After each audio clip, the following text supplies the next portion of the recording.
No, no, no, no, no, no, no, no, no, no. This is so not cool.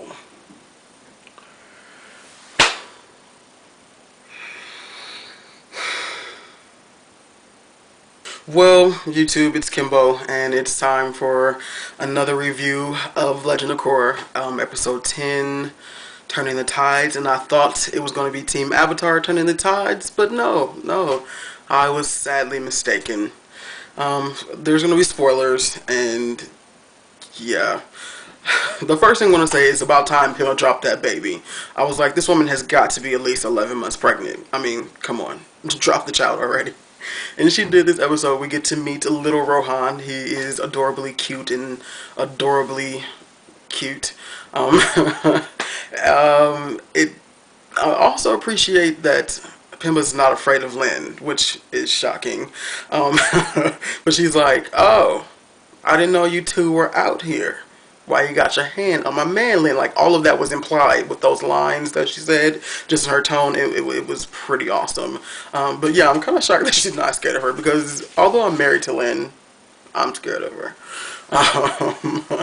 I'm also going to, start with my favorite moments of the show, and then talk about Amon, which this video is probably going to follow the same trend my last video followed, because Amon just makes me angry. And so, my favorite moments this episode, Asami's car crash of awesomeness.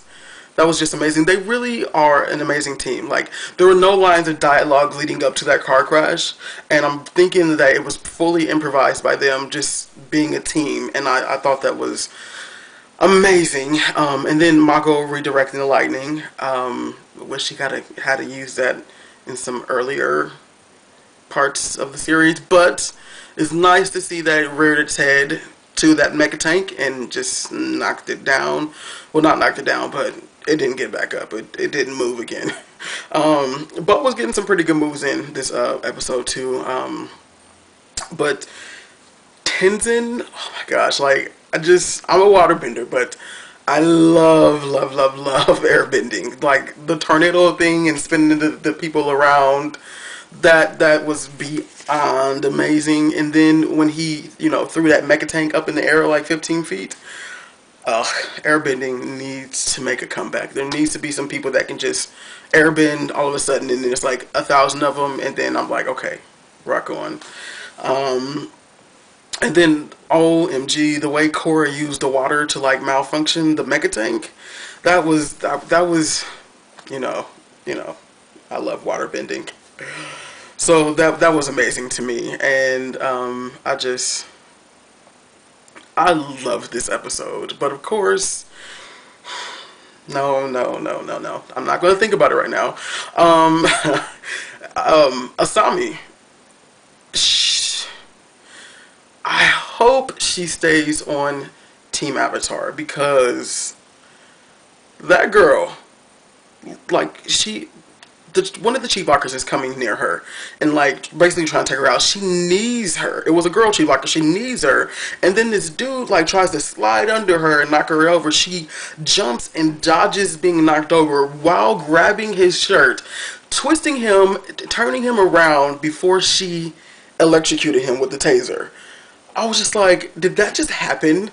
Like, she is so amazing. I cannot. I've said this before, I love her intensity as a character, as a non-bender, but just as a character in general. Her intensity is amazing, and her abilities, like, she proved, like, that you do not have to be a bender to kick butt in this episode. Just, this episode goes to the ladies, hats off.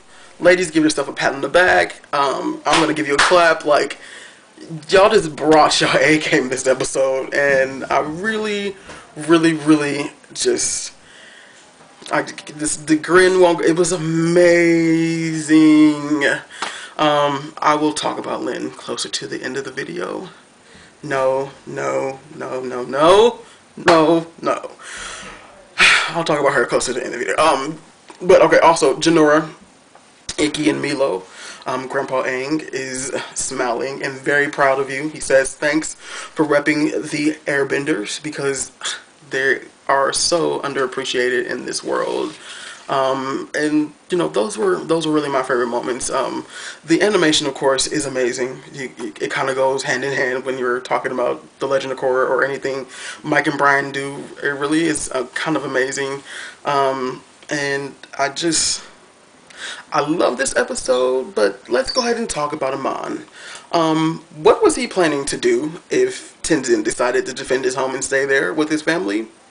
I really want to hear him voice the words. Like, I would have taken his 3 kids bending away, and I would have told his wife to go sit in her room and not get up. There's no way to justify being mean or attacking a pregnant woman's house. There's no way. No, there are no means that justify those actions whatsoever. And he boils my blood. I was to the point where I'm like, maybe he's not that bad, but no, I'm full on. I hate him. There will not be any liking of Amon at the end of this series. It just no. I need him to say what he was going to do if they had stayed there and not evacuated their home. Okay, and then he's bombing the city. I'm pretty sure there are still non-benders there, which was apparent when the police station got attacked. I'm pretty sure those people that they were rounding up with Tenzin were non-benders because they were just standing there. I'm pretty sure if they were benders, they would have done something to not get captured. So he's bombing the city. Who is this appealing to?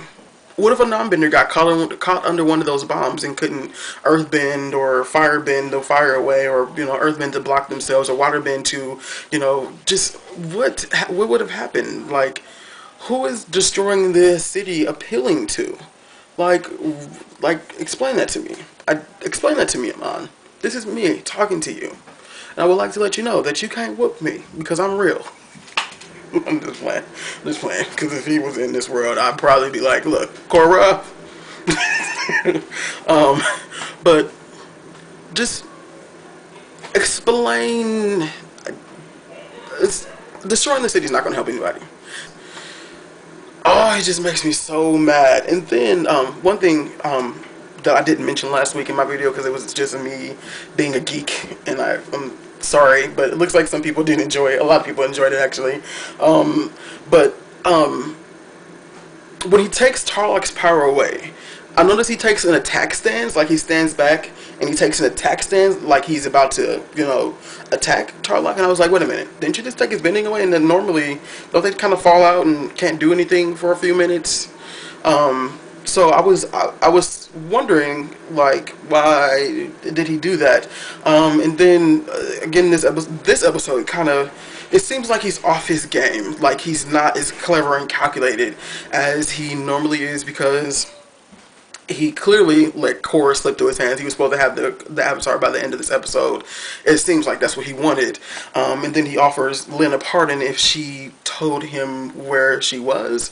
So I feel like he may be, Korra is causing him some problems that he does not want to take care of, or that he didn't think he was going to have to take care of. And so it feels like he either is losing faith in his actions and his causes, or they're not going as clearly as he wanted to. Because I'm pretty sure you're going to watch the episode again, episode 9, when he takes Tarlok's powers away, like, he stands back, like he's trying to make sure that Tarlok doesn't do anything to him. And I was kind of shocked by that. Yeah, of course, if you think I'm wrong, just let me know down in the comments below. So Lynn, no. Before I say that, freaking Dante Bosco as General Iroh, I think that is so fitting. It is perfect. But back to Lynn, cannot believe I just feel like she could have earthbended herself underground and blind banded it out of there, to get away from Amon and keep her bending. Just, oh, when she fell, I was just like, my heart. It just, everything just sunk. I was like, no way, nobody's coming to save her? Like, no one's helping? Oh, she has to get her bending back. I mean, I still love Lynn. I love her. But I can't. Oh, Amon, I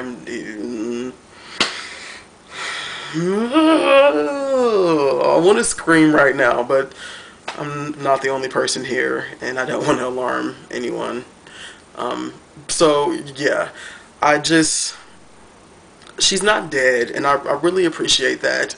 But at the same time, it's just, it made me really sad. And although she's not deceased, as I'm walking away from the TV, the song just popped in my mind, and I told myself not to sing any more of my videos, but I'm sorry, I'm going to do it again. And this song just popped in my head as I'm walking away from the TV. I'm so not cool with this, but leaves from the vine, falling so slow, like fragile tiny shells drifting in the foam. Little soldier girl comes marching home. Brave soldier girl comes marching home. I still love you, Lin Bei Fong. Okay, last thing, YouTube. Thank you for anyone who subscribed to my channel. It really, truly does mean the world to me. I'm a kind of a homebody, and I don't get out much. So YouTube makes me feel like I'm interacting with the world. Although it is a warped vision, it still feels okay. And sign up for Coronation. They have this, you know, they release clips of the episodes like Monday, Tuesday, or Wednesday before they come out, and it's just really awesome to be a part of Coronation. So yeah, sign up, and I'll leave a link. And again, thank you so much for watching and subscribing. And finale next week, sad and happy at the same time. So yeah, we'll talk next week.